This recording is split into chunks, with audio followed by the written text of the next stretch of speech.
Hi everyone, it's QuickyBaby and welcome back to World of Tanks. And today you are looking at the first ever Tier 9 premium tank that will be in the game in the medium class category. It is the Object 590 and it will be arriving inside loot boxes this Thursday. Now, I'm in a bit of a pickle, ladies and gents, boys and girls, and that is because I'm not going to be doing a full tank review of this tank today, and that is because Wargaming have already said they're going to change the statistics of this vehicle, yet the new statistics of this tank are not being released until 1 or 2 days after the NDA of this vehicle is up. Accordingly, I could sit here and tell you how this vehicle has kind of tier 8 damage per minute, tier 8 penetration, awful intra-clip reload, awful accuracy, awful gun depression, awful armor, and then to try and overlay to you how Wargaming are changing these statistics in the different areas of increasing the pen, improving the aim time, improving the intra-clip reload, and all of that jazz, and also improving the gun depression of this tank. But all of this remains to be seen, and I'm going to wait till I actually get to play the tank with these statistics before I give you an opinion on it, because I know that a lot of you use these reviews to be able to decide about whether you want to pony up your hard-earned cash on a vehicle. However, what I will highlight about this tank is it's going to be an auto-reloading medium tank that has an inverted reload system, i.e. like the IS-3A, the more that you fire, the faster the reload gets. When you've got 2 shells, it takes 19 seconds to reload the third shell on this tank. When you've got 1 shell, 15 seconds to get the second shell in, and when you're empty, only 8.5 seconds. That's what gives this vehicle that 2,200 damage per minute. Unfortunately, because it's an auto reloader, you will not be able to use a gun rammer on this tank, and that means that it's got some real problems compared to even tech tree tanks like the T-54, for example. The T-54 absolutely slays this vehicle with regards to its damage per minute, and also with its heat pen of 330 that obliterates the 268 that you'll get on the 590. Interestingly, this vehicle actually gets APCR as standard, and its premium rounds are AP with awful shell velocity, so maybe this will be quite good for all of you players out there who don't want to just spam gold. Apart from that, this vehicle is just worse than a T-54 in every single way, and honestly, when it has a 4.3 or what is going to be a 4-second intra-clip reload for only 320 alpha damage, it's not really looking good. But again, I'm not going to give a conclusion on this vehicle because I'm going to wait until I have the new statistics where I can play the gameplay as it's meant to give you a real opinion. So stay tuned to the channel as I will be releasing a full tank review either on Wednesday or Thursday of this week. However, what I do have is information about what is going to be inside the loot boxes in addition to the Object 590, and so I can talk all of this through for you. So firstly, there's going to be a 100% chance of one of the following: personal reserves, premium days, or crew books.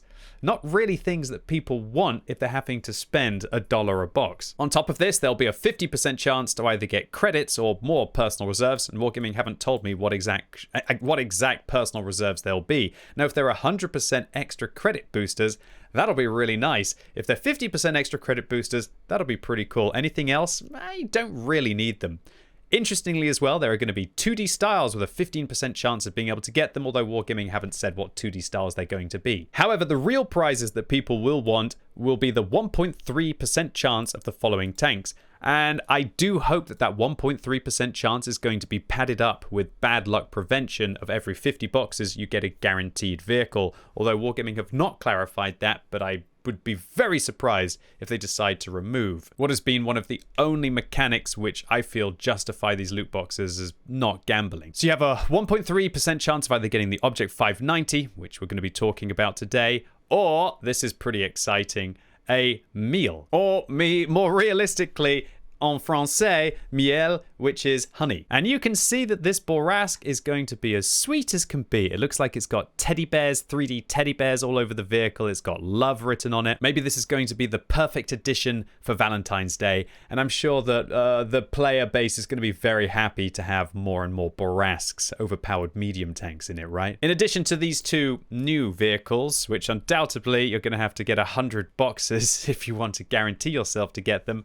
That is if you have all of the other vehicles which are going to be available. The Gonzalo, which is basically a Caliban without an auto reloader, a CS52 Lease, very decent Polish medium tank, a Turtle, completely broken, overpowered, British grinder, and then probably the prize that people don't want from these boxes, the VK7501K, which, while it's a good side-scraping German heavy tank, I think it's the people, that's the stinker. It's the one that you don't want to open your 50 loot boxes to be able to get. So all in all, these loot boxes are very bizarre. I think that all of the guaranteed stuff is trash. Most whales out there who get this new content don't want premium days. They don't want to get credits. They want to get things that they can't get otherwise. However, the actual tier 8 and in this case tier 9 premium that you can be able to get from the boxes, they're great. I'd say the Gonzalo is definitely A tier. The CS52 Lease is A or B tier. The Turtle is S tier. The VK, unfortunately, is the only C tier tank. The Miel, well, that's an S tier. It's Borask, right? And the Object 590, well, again, I'm not giving my final opinion on this until we see how Wargaming are changing the statistics. All in all, I do expect that the player base will be feeling loot box fatigue, and also there's just some stinky stuff outside of the actual vehicles that you want to get. And I'll wait to see exactly how expensive these loot boxes are, because if they're like £1 each, there is no way that you are going to get £100 worth of value to get yourself the Miel and also the Object 590. So unfortunately, while the loot boxes are going to be some of, in my opinion, the worst that there have been with regards to the non-tank contents, you're probably going to be a little bit disappointed to find out that the Object 590 only has a 3-person crew. That is incredibly frustrating because, as you'll all know, all of the Soviet medium tanks at tier 10 have 4-person crews where the commander is the radio operator on each and every one of them. Accordingly, this means that for the Object 590, which has a loader as the commander and the gunner is also a loader, that you are going to have wasted crew skills. So unless you want to train a brand new crew for this vehicle, you're going to have to do without things like Adrenaline Rush, Safe Stowage, and Intuition, which is just really lame. And honestly, I'm going to call out Wargaming here for how frustrating they've made so many of the new vehicles going into the game with regards to crew loadouts. And unless you're a huge whale with lots of free experience to be able to boost up a crew, or you can be able to like pay to convert a crew member, or you can just waste crew slots because you've got so many crews across the game, it'd be very frustrating for new players to have to grind entire new crews for every premium tank they play. So with all of that said and done, considering these are going to be statistics that are pretty irrelevant, but I'm sure that a lot of you want to see the vehicle inside a gameplay anyway, I'm just going to be playing this live and you're going to be seeing my very first experiences with the Object 590. So once again, let me clarify that the statistics that you see here, if you skip the first part of the video, because you skip straight to the gameplay, these are not going to be the same statistics that the vehicle gets when it's released on Thursday. We're just in such an awkward position as a content creator, and the rest of the content creators will be in the same boat as me. It is nice to see that Wargaming are reacting to feedback that they were given, however, that this was looking like it was going to be just horrendous. I have to admit, I think I need to make an entire YouTube video just questioning what Wargaming exactly are doing with their balancing department, because the balancing department does look like it's releasing some vehicles in truly horrendous fashions. Talk about truly horrendous fashions. Oh my lord, all my reticle settings are incorrect. Oh gosh, this is going to be quite tricky to be able to do while we're loading in. Okay, we've got our first one. I like to have with the load indicator. That's inside my arcade game mode. At least my arcade game mode's fixed now. Holy moly, even with vert stabs, look at that bloom. Now, the bloom, when the turret traverse happens, is going to be improved a little bit, but I don't think that dispersion when moving is actually going to be changed. What are we going to do? Just nail up at the Nomad? Oh my lord. To the moon, baby. I don't even know. What's even the... Is there even really a point of me playing this tank for YouTube today? Of course, like YouTube wants to see games. Let's see what we can do. If we can do well in the vehicle in its horrible state, I might as well just fire in this scenario. Wow, that intra-clip reload for 420 is just... Oh, the accuracy. Oh my goodness.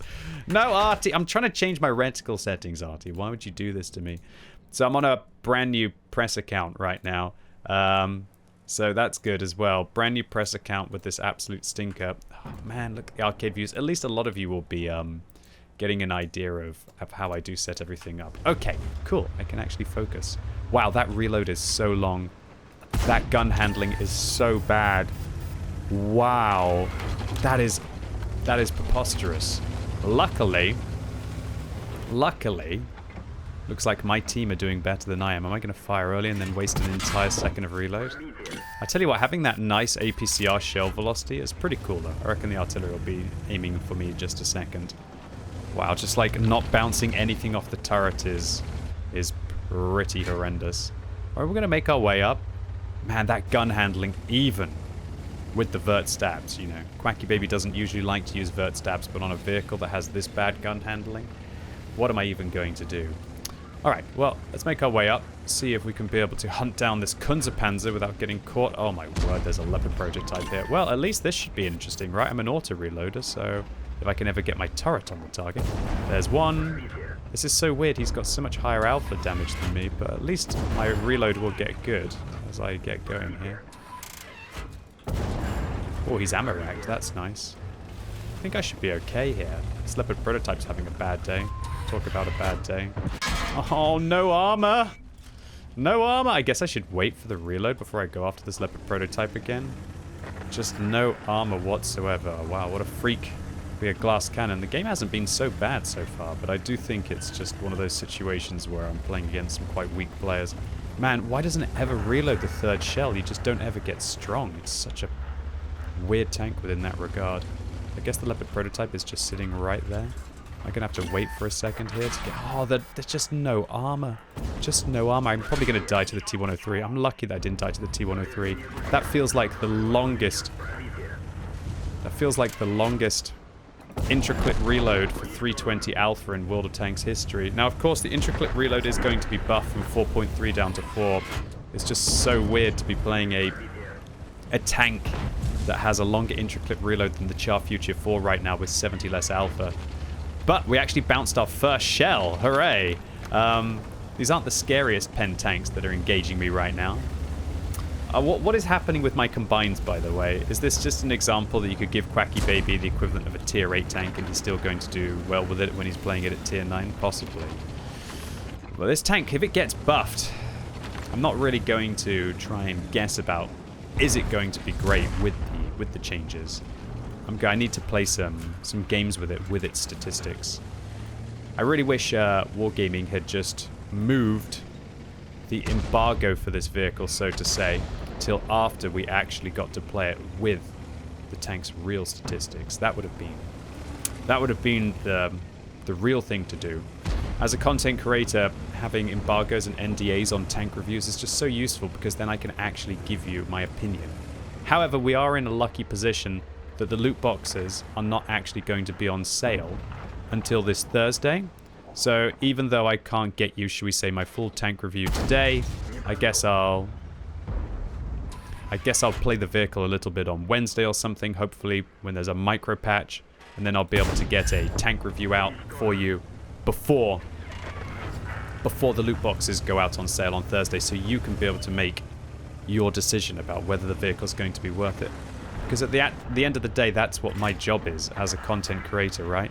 To try and let you all know what vehicles are worth it, what vehicles are not worth it. And these are some very expensive toys, right? Some of these premium tanks can end up costing... Gosh, the world's longest reload again. Some of these premium tanks can end up costing 40 euros, and if this one's going to be in loot boxes, well, it's like how long is a piece of string within that regard. It's nice to see that the DPM of the tank does get a little bit better. Oh, wow, I'm so lucky that Borsig didn't kill me there. It's nice to see that the reload of the vehicle does get better, as it is an inverted auto-reloader. Unlike an Italian tank that wants to hold the shell. This one doesn't mind, but I still feel like I don't want to fire at that Borsig, but I guess I should. It's so weird. You should just basically be firing and not thinking about actually holding the shells in this tank, because the difference between the shells is just so tremendous. Oh, the Nomad got a good shot into me. I think the K91 PT should be able to handle him, and I think I'm going to go after that Carnarvon, who is on most of his hit points. That Nomad will probably sneak back into the bushes. We've done some good work here, actually. Gosh. Even in the nerf form, I've still managed to smash out like 5,800 combined. I'll take that any day of the week. Let's see if we can get some Carnarvon right now. Oh, is that Nomad able to see me? I don't think so. Man, the rings on the minimap are pretty scuffed right now. They're different colors. I guess it's not using the dynamic indicator. Alright. I wonder if this Carnarvon's going to go back to base. The 7032 going to go back to base. I've got to be careful here. They could be anywhere, and I'm on 59 hit points, so that's not going to work out for me. One of the most annoying things of this vehicle is going to be the crew. The fact that you won't have a dedicated loader for this vehicle is going to be incredibly awkward to deal with. Oh, here comes the Carnarvon.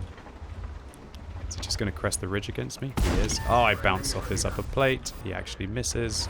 Guess I've just got to come forwards. I'm going to die here undoubtedly. He'll get me in my upper hull. Get one shot, maybe one bounce. Maybe one bounce. Maybe he fires regular rounds and he bounces. Ah, no. Well, look. This actually ended up going pretty darn well. I will take 6,600 combined and 2 kills for the very first game that I'm going to play in the Object 590, and this will be the very last game I play the vehicle with what I consider useless stats. Ladies and gentlemen of YouTube, I think you deserve more than me trying to come up to a conclusion of a review for a vehicle where, as you've seen, the statistics are just going to be absolutely changed. It's going to be a completely different tank, and so I'm not going to guess and theorycraft right now about whether you should spend your money on this vehicle. Nevertheless, I feel that I have to release this video as people will be interested in my opinion on the whole matter and want to know about the loot boxes as they come out. Nevertheless, this was a strong game for this vehicle. We get ourselves a first class medal. And as you can see, this is a premium medium tank. We've made 85,000 credits profit after resupplying a premium consumable at full price if we take away the 50k for doing a daily mission. So I'm sure this thing still holds promise, and it is very exciting as an auto-reloading Soviet medium that will be the first premium medium inside the game. So all in all, new loot boxes are coming just 2 months after we had some at Christmas. There's going to be 2 new tanks. The Object 590, which is legitimately new, and also the reskinned Borask. We'll have to wait and see how much those boxes cost because, as you saw, the content is not really too exciting outside of getting the premium tanks themselves. And honestly, I really wish that Wargaming didn't have the new habit of just selling new vehicles requiring people to buy up to hundreds of boxes to be able to get the vehicle they want if they aren't a tank collector. And stay tuned to the channel as I will be releasing a full tank review on this vehicle before the boxes are available this Thursday. Anyway, that's it for today, ladies and gents. I hope you enjoyed this video. If you did, give it a thumbs up. If you hated it, give it a thumbs down. And let me know what you think about these relentless loot boxes in the comments down below. And also the state of the Object 590. Do you think that even with the new stats, it's going to be worth it? And as always, thank you so much for watching. You've been epic, and hopefully I'll see you soon.